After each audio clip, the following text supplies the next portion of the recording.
ഏഴാമത്തെ പാഠഭാഗമാണ്. ഏഴാമത്തെ പാഠത്തിൽ നമ്മൾ കുറേ ജനകീയ പ്രസ്ഥാനങ്ങളെക്കുറിച്ചാണ് പറയുന്നത്, പോപ്പുലർ മൂവ്മെൻറ്റ്സിനെ കുറിച്ചാണ് പറയുന്നത്.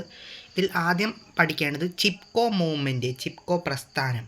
ചിപ്കോ പ്രസ്ഥാനത്തെക്കുറിച്ച് 4 മാർക്കിനൊരു ക്വസ്റ്റ്യൻ വരാൻ ചാൻസ് ഉണ്ട്, അത് നല്ലപോലെ നോക്കണം.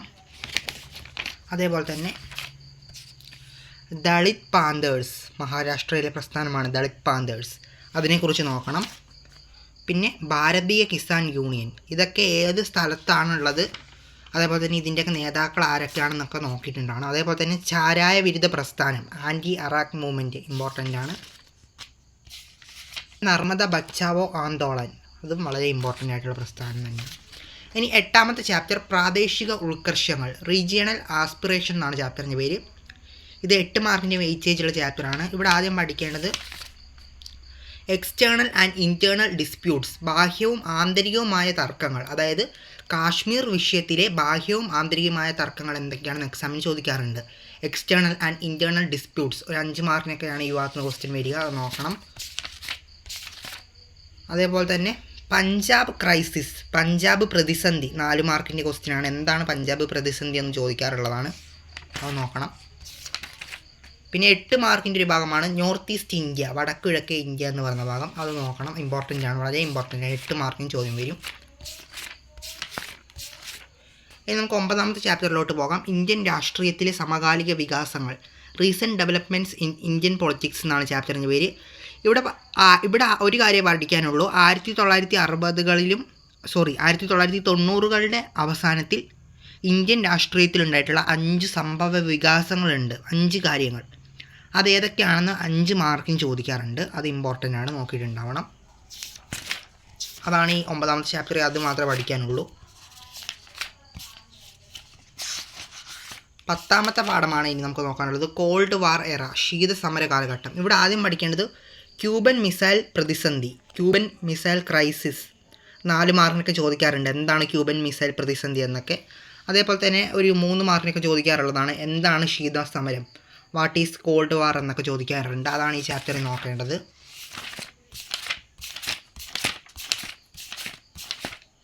പിന്നെ 11ാമത്തെ ചാപ്റ്റർ 8 മാർക്കിന് വെയിറ്റേജുള്ള ചാപ്റ്ററാണ്.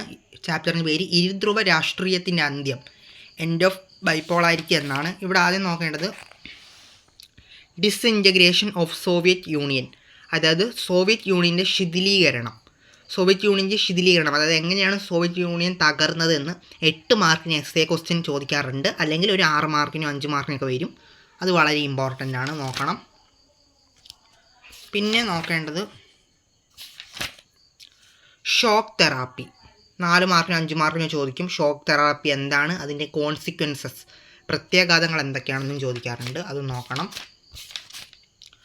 ഇനി 12ാമത്തെ ചാപ്റ്റർ അമേരിക്കൻ ആധിപത്യം ലോകരാഷ്ട്രീയത്തിൽ, US hegemony in world politics എന്നുള്ളതാണ് ചാപ്റ്ററിൻ്റെ പേര്. ഇവിടെ ആദ്യം പഠിക്കേണ്ടത്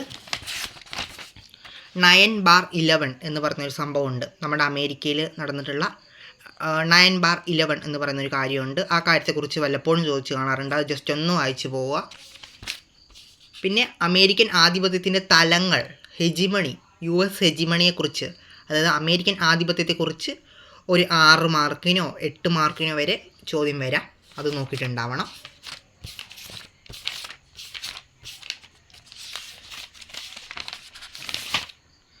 ഇനി 13ാമത്തെ chapter alternative centres of power, അധികാരത്തിൻ്റെ ബദൽ കേന്ദ്രങ്ങൾ എന്നുള്ളതാണ്. ഇവിടെ ആദ്യം പഠിക്കേണ്ടത് യൂറോപ്യൻ യൂണിയനെ കുറിച്ചാണ്. ഒരു തവണ 8 മാർക്കിന് വരെ യൂറോപ്യൻ യൂണിയനെ കുറിച്ച് ചോദിച്ച് കണ്ടിട്ടുള്ളതാണ്, അതുകൊണ്ട് വളരെ ഇമ്പോർട്ടൻ്റ് ആണ് പഠിക്കാം. പിന്നെ ആസിയനെ കുറിച്ച് 4 മാർക്കിനും 5 മാർക്കിനൊക്കെ ചോദിക്കും, ഇമ്പോർട്ടൻ്റ് ആണ്.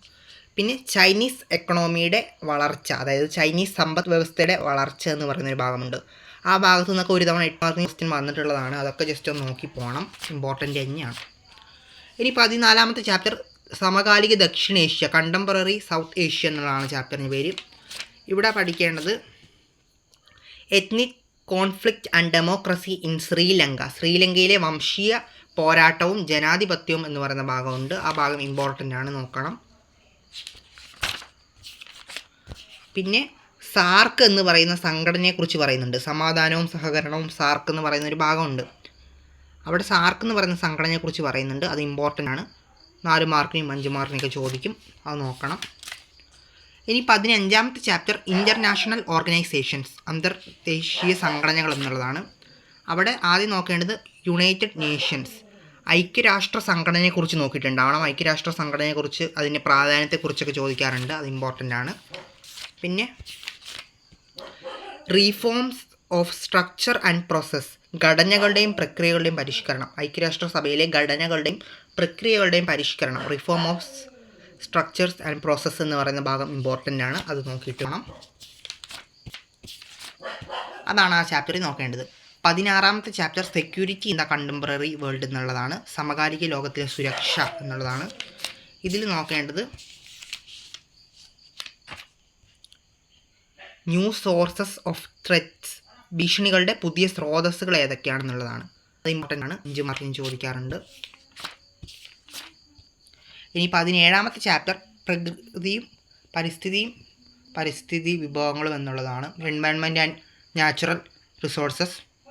ഇവിടെ ആദ്യം നോക്കാനുള്ളത് ആഗോള രാഷ്ട്രീയത്തിലെ പാരിസ്ഥിതിക ഉത്കണ്ഠകൾ, environmental concerns in global politics, അതായത് ലോകം നേരിടുന്ന പരിസ്ഥിതി പ്രശ്നങ്ങൾ എന്തൊക്കെയാണെന്നുള്ളതാണ് ഈ ചാപ്റ്ററിൽ നിന്ന് വരുന്ന ഒരു ക്വസ്റ്റ്യൻ. അത് എന്തൊക്കെയാണെന്ന് ഇപ്പം നമുക്കറിയാം അല്ലേ, സാധാരണ നേരിടുന്ന പ്രശ്നങ്ങൾ, വരൾച്ച, വെള്ളപ്പൊക്കം, അത് ഏതൊക്കെയാണെന്നൊക്കെയാണ് എഴുതാൻ ചോദിക്കുക. ഒരു 4 മാർക്കിന് 3 മാർക്കിനൊക്കെ ചോദിക്കും ലോകം നേരിടുന്ന പരിസ്ഥിതി പ്രശ്നങ്ങൾ എന്തൊക്കെയാണെന്ന്. പിന്നെ റിയോ ഉടമ്പടിയെക്കുറിച്ചൊരു ചോദ്യം വരാറുണ്ട്, ഭൗമ ഉച്ചകോടിയും റിയോ ഉടമ്പടിയും എന്ന് പറയുന്ന ഭാഗം. Earth summit and Rio treaty, അത് ജസ്റ്റ് ഒന്ന് നോക്കി പോവുക. പിന്നെ ഇവിടെ നോക്കാനുള്ളത് ഈ പാഠത്തിൽ വേറെ ഒന്നും തന്നെ ഇല്ല. ഇനി 18ാമത്തെ ചാപ്റ്റർ ഗ്ലോബലൈസേഷൻ, ആഗോളവൽക്കരണം എന്നുള്ളതാണ്. ഇവിടെ ആദ്യം 2 മാർക്ക് എന്താണ് ഗ്ലോബലൈസേഷൻ, ആഗോളവൽക്കരണം എന്താണെന്ന് ചോദിക്കും. അതേപോലെ തന്നെ ആഗോളവൽക്കരണത്തിൻ്റെ പ്രത്യാഘാതങ്ങൾ, കോൺസിക്വൻസസ് ഓഫ് ഗ്ലോബലൈസേഷൻ, 8 മാർക്കിന് വരെ ചോദിക്കാറുണ്ട്. കോൺസിക്വൻസസ് ഓഫ് ഗ്ലോബലൈസേഷൻ, ആഗോളവൽക്കരണത്തിൻ്റെ പ്രത്യാഘാതങ്ങൾ. അപ്പോൾ ഇതൊക്കെയാണ് നമ്മളുടെ +2 പൊളിറ്റിക്സിൽ ഇമ്പോർട്ടൻ്റ് ആയിട്ട് പഠിക്കേണ്ട ടോപ്പിക്കുകൾ. അപ്പം എല്ലാവരും വീഡിയോ കാണുക, ചാനൽ സബ്സ്ക്രൈബ് ചെയ്യുക, ലൈക്ക് ചെയ്യുക. നമുക്കൊരു പുതിയൊരു വീഡിയോ ആയിട്ട് ഉടനെ കാണാം.